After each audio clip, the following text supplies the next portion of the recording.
Hey everyone, I'm going to teach you how to create folders in Schoology. So when you log into Schoology, make sure you go to the Greeley Schools website to access Schoology. Go to staff and Schoology. I'm already logged in. And then go to one of the courses that you've been assigned. The district creates all of our courses in Schoology, so we don't have to create them, which is kind of nice. So I'm just going to pick my Advanced Language Arts class. So this is my home page, and I've already created a few folders here. If I wanted to create another folder for my next unit, I would just go up to Add Materials and Add Folder. You can even pick the color of folder you want to add. So I'll pick pink this time, and I'm going to add Unit 2 Literary Analysis. And then if you wanted to, you could write a description here that would show up. I'll show you. This is a test. You could even say when you wanted it to be made available. What date you wanted it to be made available, and you could hide it from the students until you have it ready to go, or you could have it visible right now. I'm going to do this hidden so that my students don't click on it accidentally while they're in the system. So then all you have to do is create and see that this is a test is part of the description that comes up there. You know, I don't put the description, that's just a personal preference thing. So once you have your folder created, then you can go inside the folder. Obviously it's empty in here, and then you can start creating your content. You can do that in a bunch of different ways. You can add tests or quizzes.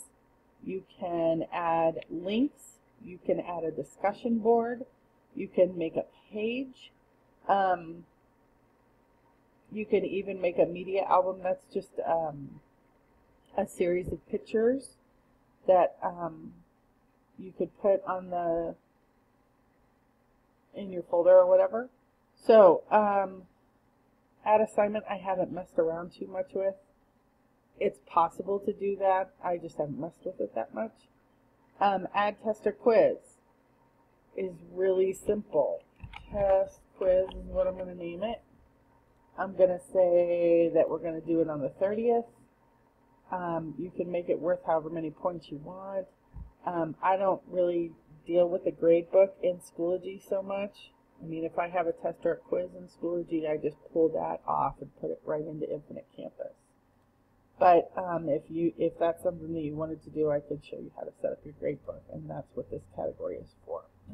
So you set up how you want it to be graded, by numeric or by letter grade. I always pick numeric, and then I'm going to create it. And then it just asks you, it goes through this this process of adding a question. So you can add a variety of different questions: true, false, multiple choice, ordering, short answer, which you'll have to go in and grade yourself, fill in the blank, or matching. You can do any of these. Let's just say we want to do a multiple choice one. So you would type in,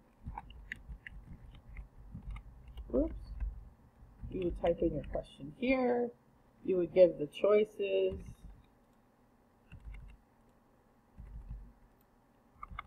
And then you click over here to say which one is the correct answer. If you wanted to add more choices, you could. Okay. You could randomize the choices, allow partial credit, have the question time. This is how many points. I would just, you know, it depends on how you want it to be graded. Okay.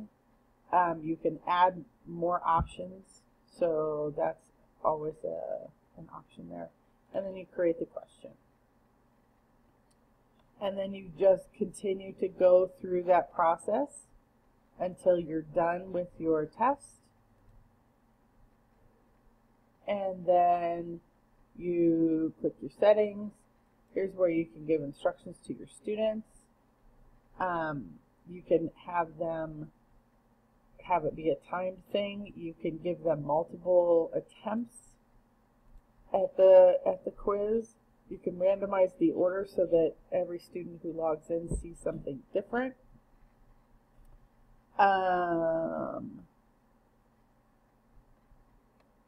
The question review, that's really just if they click it and they get it wrong, that's immediate response for them, and then they'll see the right answer right away. I don't know if I would suggest doing that unless all of your students are taking a test or a quiz all at the same time, because they do have access to messaging on the home page and they could potentially put answers up there. That's totally up to you though. And then you save your changes, you can preview it, and this is what the student will see when they call up the test or quiz, this little blue bar, and there are the results of all my kids, you know, if they had taken it. I don't really know what to do with that. But once you have it in there, it's in there. So once you've added questions, you're good to go. And so there is your test or quiz, and it has the little puzzle piece there. If you wanted to add a link, it's really just this simple. You can add a file link from your computer and say attach file, and it will take you to your computer, and you can search and say I want to attach that. I say open, and then all I have to do is add, and then there it is. If I wanted to add a link from a website or something, I would just click link. I would paste in the website here, and then I would give it a title, and I would click add, and it's the same deal. If you want to edit something, once you put it in there, all you have to do is go over to the gear shift, click it, and you can rename it, move it, copy it to your other courses. So if you're making this for one course and you want it to be in all of your language arts courses or all of your math courses or all of your social studies courses, you can do that. You can also save this to your resources, because I'll tell you that every trimester, the system kind of dumps your trimester courses into the archive, and then they give you a fresh course for the next trimester. So if you save to resources, it doesn't mean that all your stuff is gone if you don't save it to resources, but it's just kind of helpful to do that so that you can just go in anytime and grab it from there. Add a discussion board is pretty simple. So you title your discussion board something, you give your students instructions, you know, comment, then comment 2, 3 other posts or something, and then once you create it, oh, I forgot to mention, let's edit that. That might be where you'd want to put your discussion board question or prompt or whatever. Who will win the World Series? And then you save your changes. So then when a kiddo comes in, he sees, okay, this is a discussion board because there are the 2 little talkie bubbles. You click on it, and then the student can write their comment here and post it, and then they can peruse through there and see other posts and comment to those posts too. Okay, and then the page, adding the page is a little more advanced. This is pretty much just a blank canvas. You title your page. This is the section where your content goes. You can toggle between Um, Here, I'll just put the title there.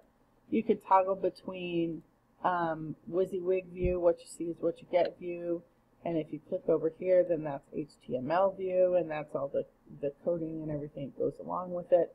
I mess with that sometimes, but it's a pain in the butt. So, and I can even show you something that I created using the page format. I created this tone and mood thing. So I added the pictures and I added the text and everything, and you can color your text and all that good stuff. But it's kind of a pain in the butt. I'm not going to lie about that.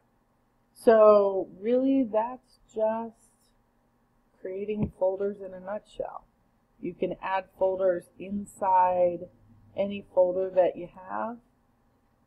So you don't have to just add folders to your main homepage. You can add folders within folders to hold stuff. You can add discussion boards. You can add links. You can add all kinds of stuff within any folder. It's good to have kind of an organized, homepage for the course right off the bat. Orientation is something that they suggested that we have when I took this class over the summer, which is basically just a how-to thing, and it might include your rubrics and that kind of thing. And then, I just kind of organized it the way that I organized my class. If you want to change your little picture in each class, I have a different picture from Finding Nemo for each of my classes. If you have a picture on your desktop, you just edit picture, and it tells you to attach file. You have to have it on your computer, and then you have it there available to you. That's pretty much it, guys. Thanks for watching.